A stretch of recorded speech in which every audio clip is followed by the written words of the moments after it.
నమస్తే, welcome to our channel.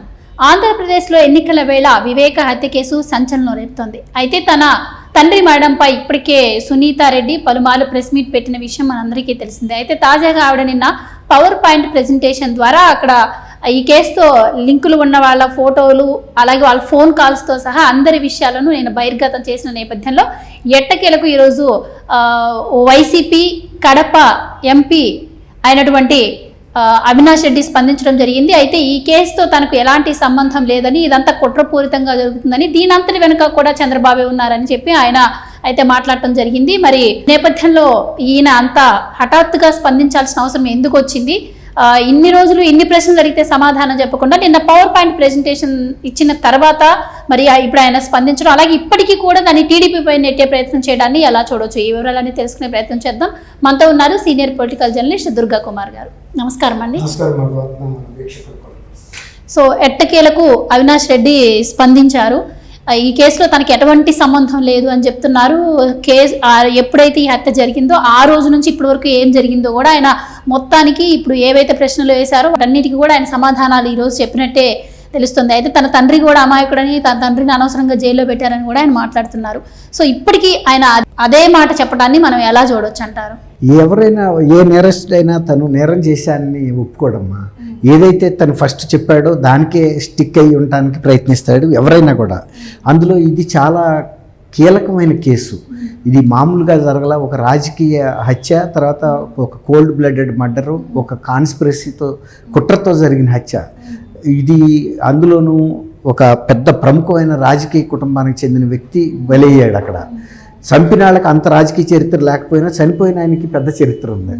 ఆయన కడప జిల్లాలో ఒక ప్రముఖ నాయకుడు. రాజశేఖర రెడ్డి గారు ముఖ్యమంత్రిగా ఉన్నప్పుడు ఆయనే కడప జిల్లాలో మొదటి నుంచి దాదాపు 40-45 ఏళ్ళ నుంచి ప్రముఖ పాత్ర వహించిన వ్యక్తి సడన్గా ఆయన సొంత ఇంట్లోనే చనిపోవటం, అది ఏ విధమైన ఆధారాలు లేకుండా ఫిజికల్గా భౌతిక ఆధారాలు తొలగించినప్పుడు కేవలం సాంకేతిక ఆధారాల మీద, ఇతర సర్కమ్స్టాన్షియల్ ఆధారాల మీద మోటివ్స్ని ప్రధానంగా తీసుకుని సిబిఐ ఎంతో నిపుణతతో ఇది దర్యాప్తు చేసి చాలా వరకు ఒక కేసుని ఒక కొలిక్కి తీసుకొస్తున్న ప్రయత్నం జరుగుతూ ఉంది. అయితే ఏంటంటే ఈ ప్రధానంగా ఈ కేసులో ఉన్నటువంటి అవినాష్ రెడ్డి గారి ఫ్యామిలీ, వాళ్ళ ఫాదర్ భాస్కర్ రెడ్డి గారు కీలక పాత్ర వహించి ఇతరులతో చేయించారు. తర్వాత ఇందులో 45 కోట్ల రూపాయలు, బ్రీఫ్గా మాట్లాడుకున్నాం ఈ కేసు గురించి, 45 కోట్ల రూపాయల సుపారీ ఇవ్వటానికి కూడా వాళ్ళు ఏర్పాటు చేశారు. అంటే ఇందులో పెద్ద తలకాయలు లేకుండా ఆయన్ని 45 కోట్లు కొంత అమౌంట్ ఇచ్చారు కూడా. అది సిబిఐ రికవరీ చేసింది. ఇప్పుడు తర్వాత నిన్న డాక్టర్ సునీతారెడ్డి గారు ఒక పవర్ పాయింట్ ప్రెజెంటేషన్లో ఈ కేసుకి సంబంధించిన డీటెయిల్స్ని కుల్లాగా చెప్పేశారు. అయితే ఏంటంటే ఈ సాంకేతికమైనటువంటి ఆధారాలన్నీ కూడా అవినాష్ రెడ్డి గారి కుటుంబము, అవినాష్ రెడ్డి గారి ఫోన్ నెంబర్లు, వాళ్ళ ఫాదరు, వీళ్ళ ఇన్వాల్వ్మెంట్ని చాలా స్పష్టంగా చెప్పినాయి. అందులో ఇప్పుడు అవినాష్ రెడ్డి గారు కడప లోక్సభ నుంచి వైఎస్ఆర్సీపీ అభ్యర్థిగా రెండోసారి పోటీ చేస్తున్నారు. ఒకసారి గెలిచాడు ఇంతకుముందు 2019 ఎలక్షన్లో. అయితే ఇప్పుడు హత్య అనేది ఈ కుటుంబం చేసిందనేది తర్వాత తెలిసింది. వీళ్ళకి తెలిసిన దగ్గర నుంచి చాలా తీవ్రమైన ప్రయత్నాలు చేశారు. ఈ నేరస్తుల్ని శిక్షించాలి అంటే నమ్మకం మీద చేశారు. బంధువులుగా ఉండి పక్కనే తిరుగుతూ ఆయన షర్మిల్ గారిని ప్రమోట్ చేయడానికి ఆయన ప్రయత్నిస్తున్నాడు. అది వాళ్ళకి ఇష్టం లేదు. వారి కుటుంబంలో అంతర్గతంగా ఉన్న ఈ వివాదం ఆయన్ని బలి తీసుకుంది.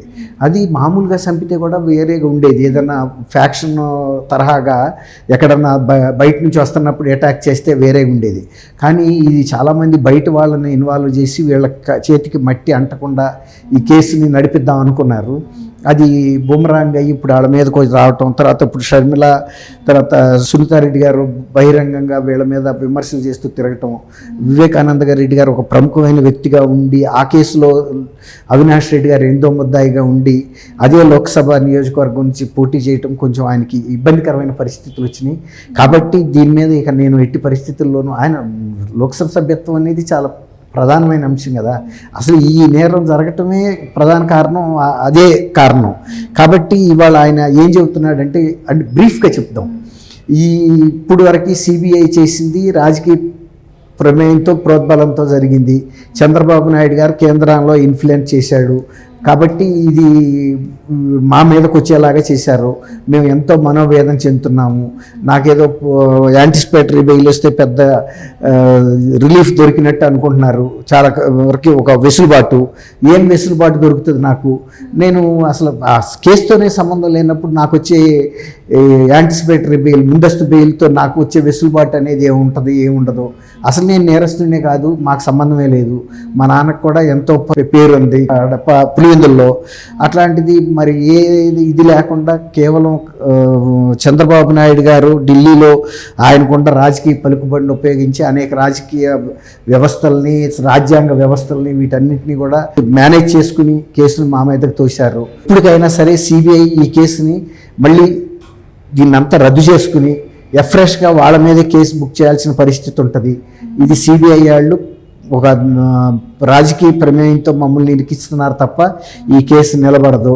ఎట్టి పరిస్థితుల్లోనూ మళ్ళీ ఆయన చూపించే వేలు చంద్రబాబు నాయుడు గారే ఈ కేసులో ముద్దాయిగా ఉండాల్సి వస్తుందని చెబుతున్నాడు. అంటే ఈ సిబిఐ విచారణ మీదే అసలు ఆయనకి 0.5% కూడా నాకు నమ్మకం లేదు.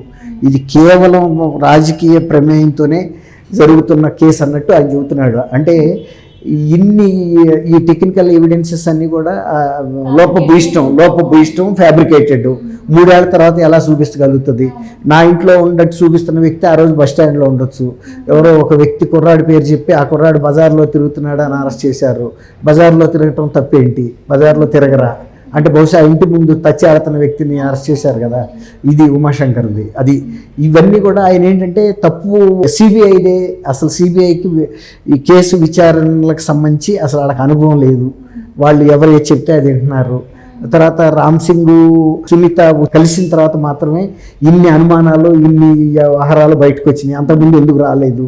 అంతకుముందు కూడా ఈ ఒక వ్యక్తి అందులో ముద్దాయి ఫోన్ ద్వారా గూగుల్ టేక్అవుట్ చేశారు, అప్పుడు ఎందుకు రాలేదు, ఇప్పుడు ఎందుకు వచ్చింది? అంటే రామ్ సింగ్ సునీతారెడ్డి కూడా కొల్యూడ్ అయ్యారు. తర్వాత పై రాజకీయ వ్యక్తులు చంద్రబాబు నాయుడు ఆయన ఇన్వాల్వ్ అయి కూడా ఆయన రాజకీయ పలుకుబడితో ఈ కేసుని మా మీదకు తోశారనేది ఆయన చెప్పదలుచుకున్న సారాంశం, కవి హృదయం అనమాట. నిజంగా సిబిఐ ఇన్ని వేల పేజీల డాక్యుమెంట్స్ని, ఎవిడెన్సెస్ని ఇస్తున్నప్పుడు కూడా ఇంకా ఆయన ఇలాంటి మాటలు మాట్లాడుతున్నాడంటే ఈ కాలంలో ఆయన ఎంపీగా ఉండి ఈ టెక్నికల్ అంశాలు కూడా పెద్ద విషయాలు కాదన్నట్టు చెబుతున్నాడు. ఇప్పటికి కూడా అప్పట్లో నారాసుర రక్త చరిత్ర అని చెప్పి ఒక పేజ్ మొత్తం ఆయన వేయటం జరిగింది. సో ఇప్పుడు చూస్తే మధ్యలో వచ్చేసరికి సునీతారెడ్డి అలాగే తన భర్త మీద కూడా అనుమానం ఉంది అని చెప్పి వాళ్ళు కూడా ఎంక్వైరీ చేసిన పరిస్థితి మనం చూసాం. ఇప్పుడు ఆ విషయాన్ని ఆయన ప్రస్తావించలేదు. ఇప్పటికి కూడా వచ్చి టీడీపీ మీదే మళ్ళీ ఆరోపించడం జరుగుతుంది. అంటే సునీత ఇన్వాల్వ్ కాకముందు టీడీపీ మీద సునీత ఇన్వాల్వ్ అయింది కాబట్టి సునీత గారి మీద, మళ్ళీ ఇప్పుడు సునీత క్వశ్చన్స్ చేసింది కాబట్టి మళ్ళీ టీడీపీ మీద పెట్టే ప్రయత్నం చేస్తున్నారు. అంటే కేసుని వాళ్ళకి ఇష్టం వచ్చినట్టు వాళ్ళకు అనుగుణంగా మాట్లాడుతున్నారు. కానీ ఎక్కడా కూడా ఇప్పుడు సిబిఐ మీద కూడా ఒత్తిడి తీసుకొచ్చి వాళ్ళు కూడా ఎంక్వైరీ చేయకుండా ఎల్లగొట్టిన పరిస్థితి మనం చూసాం. సో ఇప్పుడు అవినాష్ రెడ్డి ఏవైతే చెప్తున్నారో ఇవన్నీ కూడా నమ్మే పరిస్థితి ఉందంటారా ఏపీలో ప్రజలు? అంటే ఇప్పుడు కర్నూలులో ఆయన వాళ్ళ మదర్ కోసం అక్కడ ఉన్నప్పుడు సాంఘిక శక్తులు పెట్టుకుని హాస్పిటల్ చుట్టూతా సిబిఐ అరెస్ట్ని అవాయిడ్ చేయాల్సిన పరిస్థితి ఏముంది? ఆయన కనుక నిజంగా నేరస్తుడు కాబట్టి సిబిఐ దగ్గరికి వెళ్ళి మాట్లాడి సిబిఐకి ఇప్పుడు ఏదైతే చెప్పదలుచుకున్నాడో అదే చెప్పి రావాలి కదా. నేనేమి ఈ కేసులో నాకు ఎట్టి పరిస్థితుల్లోనూ లేదు అని వాళ్ళ ముందు చెప్పాలి, ఇక్కడ ప్రజల ముందుగా చెప్పాల్సింది. వాళ్ళు చెప్పిన చూపించిన ఆధారాలని ఆయన తిప్పికొట్టాలి అక్కడ రుజువుల్ని. కానీ ఇక్కడ ప్రజల ముందు చెప్తే అది ఉపయోగపడదు కదా. సిబిఐ లాంటి సంస్థని ఇంత తక్కువ అంచనా వేసి చెప్తున్న వ్యక్తిని నేను ఫస్ట్ టైం ఇదే చూస్తున్నా. అసలు నాకు సంబంధమే లేదు, కేసుని మొత్తం కూడా రద్దు చేసేసి ఎఫ్రెష్గా మళ్ళీ పెట్టాలంటే ఈయన ఏదన్నా సిబిఐ డైరెక్టర్ అవ్వాలి, లేదంటే ఇంకో రాజ్యాంగం రాయాలి. అంతేగాని లేకపోతే ఐపీసీ కూడా మళ్ళీ తిరగరాయాల్సి వచ్చిన పరిస్థితి కనపడుతుంది. ఆయన గతంలో కూడా చాలా చతురతగా తిప్పి కొట్టాడు. కానీ ఇప్పుడు ఏంటంటే మళ్ళీ డాక్టర్ సునీత్ గారు ఇది చెప్పడంతో ప్రజల్లో అక్కడ నమ్మకం పెరుగుతుంది. ఏదో రకంగా కౌంటర్ చేయాలి దీన్ని, లేకపోతే కనుక ఇంకా నేను డిఫెన్స్లో పడిపోతాననే ఆదుర్దా కనపడుతుంది. కానీ ఆయనలో చెప్పిన మాట ముఖ్యమంత్రి జగన్మోహన్ రెడ్డి గారు చెప్పట్లేదు కదా, వీళ్ళకి సంబంధం లేదని ఈయన చెబుతున్నాడు. ఆయన చెప్పలేదు పక్కన కూర్చోబెట్టుకుని కూడా. కాబట్టి అంత తేలిగ్గా న్యాయస్థానాలు కూడా ఏది సిబిఐ రాసేస్తే సిబిఐ రాసింది ప్రతిదీ ఎలవ్ చేయదు కదా. వీళ్ళని కూడా పిలిపించి అడుగుతుంది కదా. ఇప్పుడు మీ మీద ఈ ఆధారం ఉంది, దానికి మీరేం చెబుతారు అనేది అల్టిమేట్గా శిక్షించాల్సింది న్యాయస్థానం. సిబిఐ కొన్ని వేల పేజీలు రాయొచ్చు, కొన్ని ట్రంక్ పెట్టిల్లంటే నీ మీద రాయొచ్చు, కానీ ఏ బేసిక్ నువ్వు చదువుతున్నంత అమాయకుడివి నువ్వైతే హైకోర్టు ఏ కోర్టు అయినా కూడా గమనిస్తుంది కదా, ఇంకా ఏ సంబంధం లేదు అక్కడని. ఇప్పుడు నువ్వు ప్రజల ముందు ఏదైతే చెబుతున్నావో కోర్టులో కూడా చెప్పినప్పుడు కోర్టు నమ్మాలి. ప్రజల్ని నువ్వు నమ్మించడానికి ప్రయత్నిస్తే ఉపయోగం ఏం లేదు. కోర్టు చాలా సున్నిత అంశాలను కూడా వీళ్ళని కూడా క్రాస్ ఎగ్జామినేషన్ చేసి కన్ఫర్మ్ చేసుకుంటుంది వీళ్ళ పాత్ర ఉందా లేదని. పాత్ర ఉన్నప్పుడు మాత్రమే శిక్షిస్తుంది, లేదంటే కనుక నిజంగానే ఇదంతా ఫ్యాబ్రికేటెడ్ కేసు, అసలు ఈ లోపభూయిష్టమైన సాక్ష్యాలు, వీళ్ళకి సంబంధమే లేదు, కడప లోక్సభ నియోజకవర్గం మోటివ్గా హత్య జరగలేదు, వేరే ఇష్యూస్ మీద జరిగింది, ఈయన అక్కడ ఈయన ఆధారాలు చెరిపేయటంలో ఈయన పాత్ర లేదు అని చూస్తున్నాడు. 7:30కు వచ్చాను నేను, అప్పుడు బాడీని బయటికి తీసుకొస్తున్నారని. ఇప్పుడు జగన్మోహన్ రెడ్డి గారు మేనమామ రవీంద్రనాథ్ రెడ్డి చెప్పిన దానికి ఇప్పుడు ఈయన చెప్పిన దానికి చాలా తేడా ఉంది. ఆ రోజు రవీంద్రనాథ్ రెడ్డి మీటింగ్లో ప్రజల ముందు చెబుతున్నప్పుడు లేదు రవీంద్రనాథ్ రెడ్డి గారు మీరు చెప్పింది తప్పు, నేను అవన్నీ చూడలేదు చేయలేదు అని చెప్పలేదు కదా, వెంటనే ఖండించే వేరేగా ఉండేది. ఆ రోజు ఆయన మౌనంగా విన్నాడు అంతే. అది అవునని కానీ కాదని కానీ చెప్పలేదు. ఇప్పుడు చెబుతున్నాడు 7:30కు బాడీని తీసుకొచ్చేస్తున్నారని. అంతకుముందు ఆయన సిబిఐకి ఇచ్చిన స్టేట్మెంట్లన్నీ ఉండుంటాయి కదా, అప్పుడు ఏ టైంలో వెళ్ళాను, అక్కడ ఏమేమి జరుగుతుంది చెప్పినవి. ఇప్పుడు మనకు చెప్పింది 7:30 అని చెప్పాడు, అక్కడ ఏం చెప్పాడో మనకు తెలియదు. సిబిఐ రికార్డులో ఆయన ఇచ్చిన స్టేట్మెంట్ ఏంటనేది.